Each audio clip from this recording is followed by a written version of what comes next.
Hello everybody in the YouTube world. How's your day going?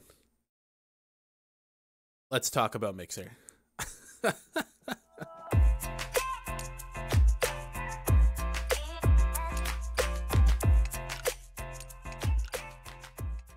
So, what happened to Mixer? What the heck happened to Mixer? I got a ton of comments on my other video talking about how I was switching to caffeine, going to Mixer, and people are like, oh man, this man crying now, like, oh, this didn't age well, etc, etc. Yeah, so I think this came as a big shock to pretty much everybody involved in the Mixer community. Mixer partners didn't know about this. Mixer streamers obviously didn't know about this. I'm not even sure that a lot of Mixer staff knew about this too much in advance, but essentially what happened is Mixer just kind of announced via tweet that they're going to be shutting down at the end of July of this year. They just kind of up and said, hey, Mixer is closing its doors end of July. We're going to Facebook Gaming. They call it a partnership with Facebook Gaming, but it kind of seems like Facebook maybe just acquired all the assets. We're in the awkward situation now of why did this happen? What do we do from here? People that streamed on Mixer, you know, obviously this is a big shock to them. Why wouldn't it be? Like, it just kind of sucks to have built something, not so much me, because like I don't take streaming super seriously as like a full-time job or anything like that, but people that are doing this, these Mixer partners that have like amassed, you know, this following and this culture on Mixer, they kind of got pooped on with no explanation. So a lot of people say, you know, what happened, right? Like, this comes at a very weird time too, because the day before Mixer announced that they were going to be closing their doors, a former Mixer employee came out on Twitter and was talking about how he was treated very poorly. One of the head people at Mixer offered up some very racist and terrible things to say to him. And he never really felt accepted in the culture. He was the sole black person that was working at the time, and this is all like paraphrasing. I can post a link to the article in the description down below, or at least not the article, but like his tweet, you know, whatever. But there's a lot that's going on with this, and it didn't look good at Mixer for sure, and a lot of people wanted response from Mixer. They wanted some sort of, you know, action to be taken for this head person. So essentially that happened, and then the next day, you know, Mixer came out on Twitter and was just like, hey, we're closing down. A lot of people connected the poor racist comments and stuff like that. I think it has more, you know, there's more to it. I think this was just a very odd coincidence that this happened. Companies go through scandals like this all the time, and they don't shut down their doors because of it.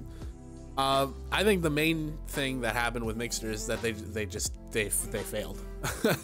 They didn't have enough market share. They didn't have enough people using the platform. I think one of the biggest things is they didn't manage their money well. Maybe not, that's not what I'm, because it's Microsoft, they have like unlimited money.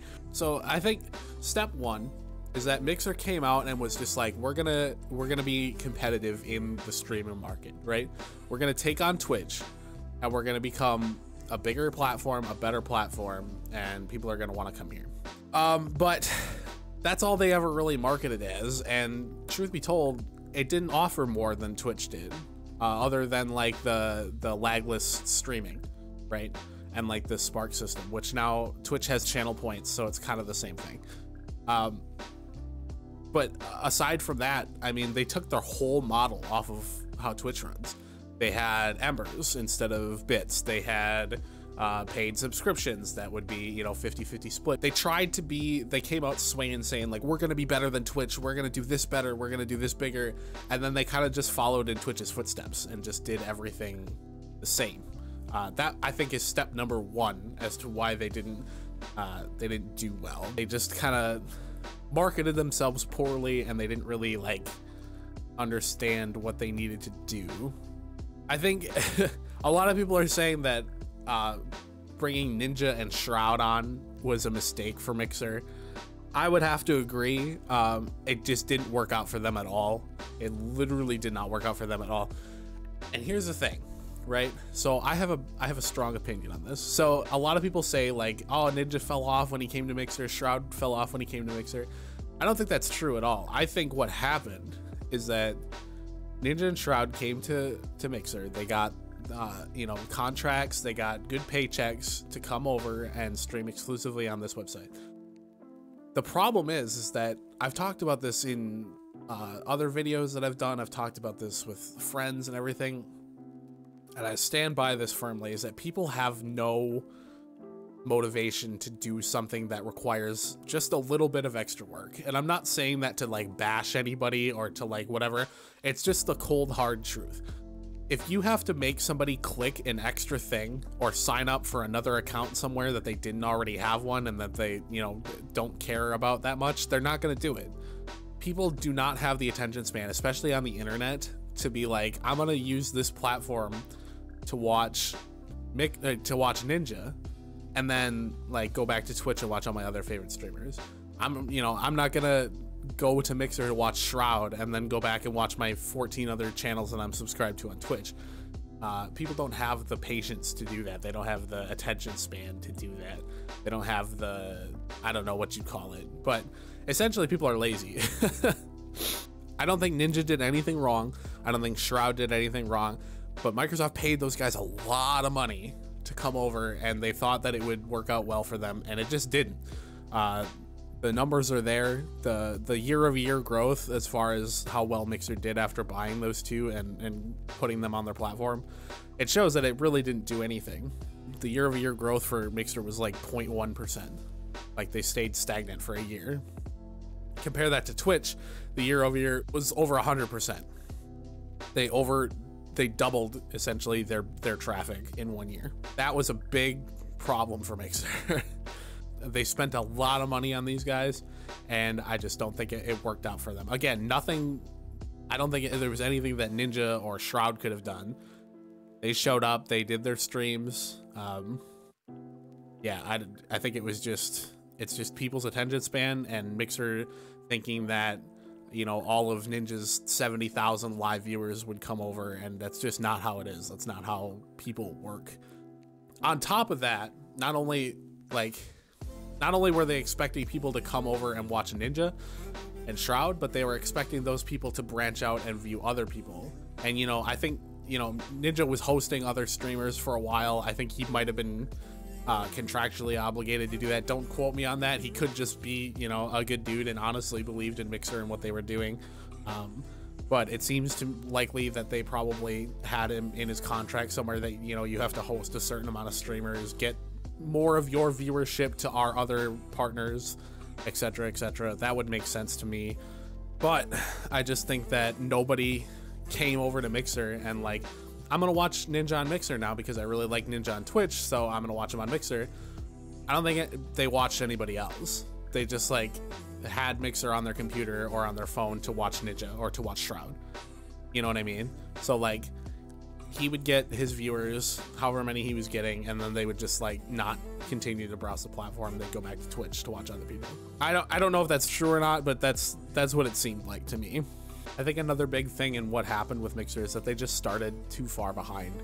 They started it's such a hostile environment for streaming platforms to try and make this thing happen now. Here's the thing, Twitch is like minimal when it compares to like traffic compared to like YouTube or Facebook, but Twitch is the, you know, you think of video game streaming and your brain just goes to Twitch immediately. You're like, oh yeah, Twitch streamers. It's like Kleenex, you know what I mean? Like, oh, can you hand me a Kleenex? But like, Kleenex is a brand. It's not like, they're tissues, but you don't say, hey, can you hand me a tissue? You say, hey, can you get me a Kleenex? You associate the brand with the item that it is, and Twitch is definitely that for the streaming world. You could think like, you know, somebody said, oh, I'm a streamer. Oh, you're a Twitch streamer. You know what I mean? Like, there's countless websites to stream on.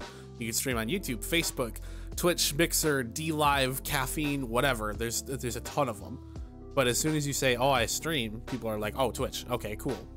Because that's just the immediate thought. So I think Mixer started so far behind in that world, in that atmosphere, that it just, it's so hard, even for a company like Microsoft, to push something out that attracts people in a world where Twitch is so concrete, hard into their industry.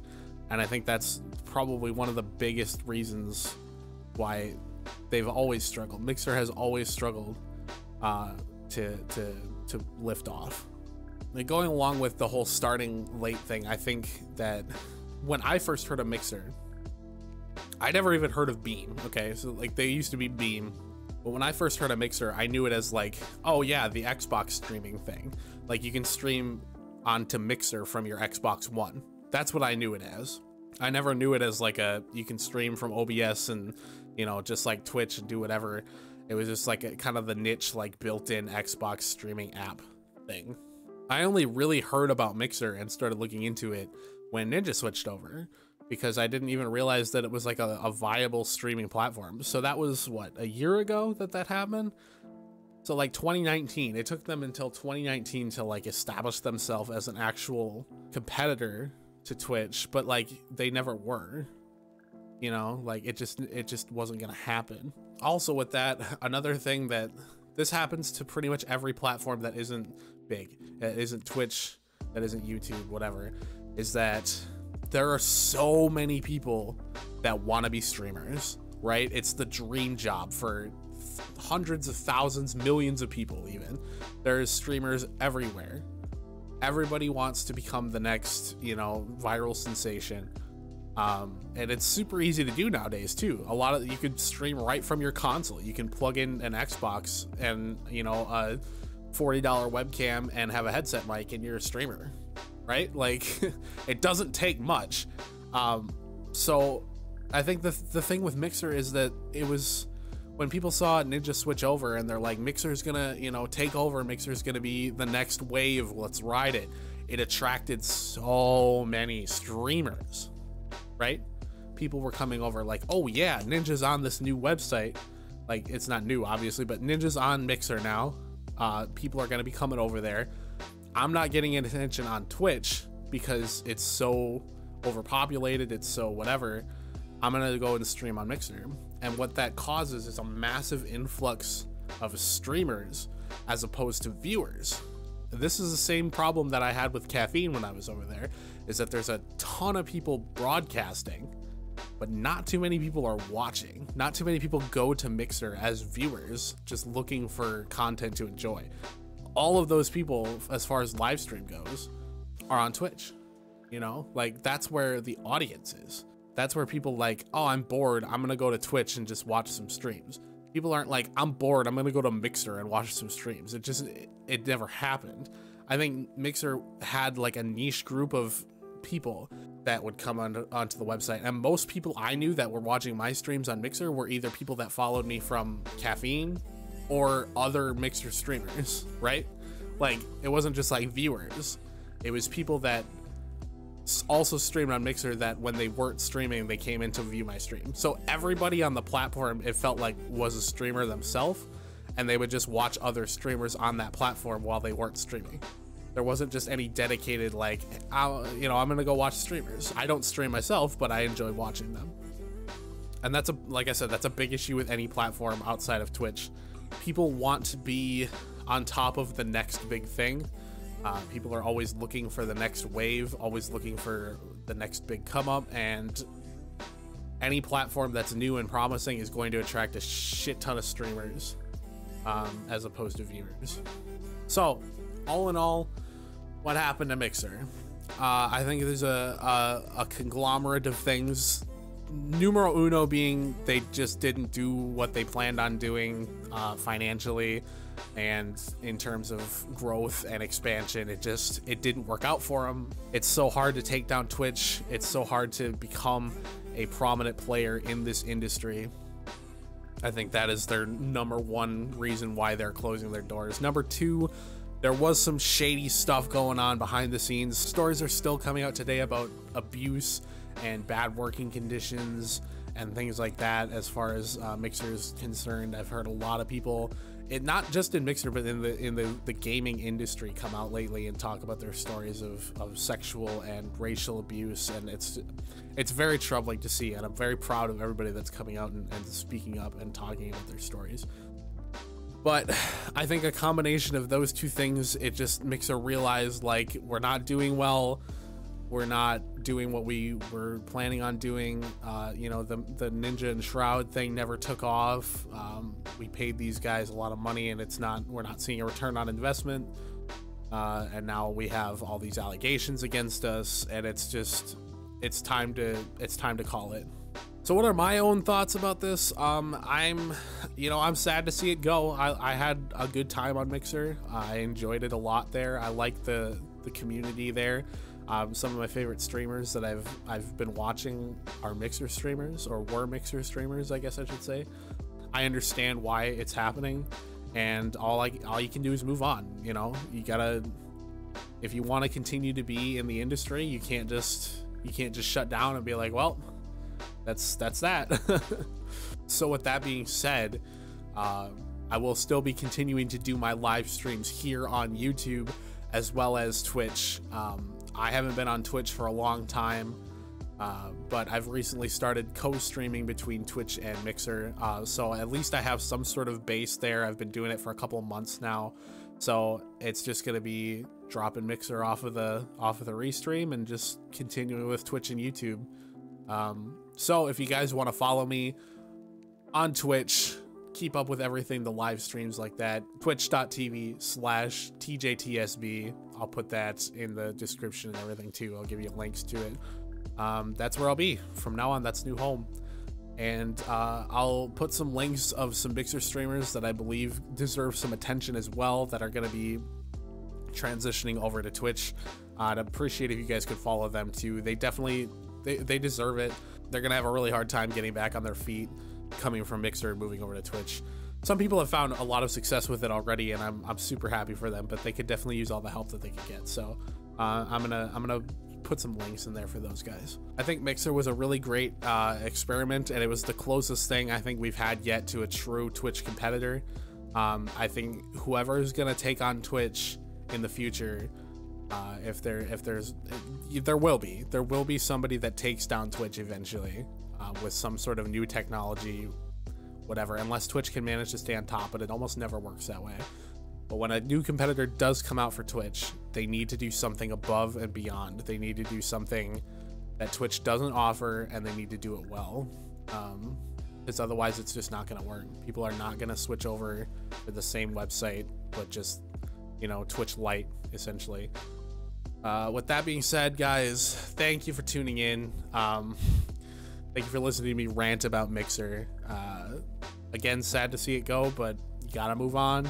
We're calling Twitch home now, and I hope to see you guys over on the Twitch stream. Rest in peace, Mixer. Thank you guys for watching. I hope you have a wonderful day.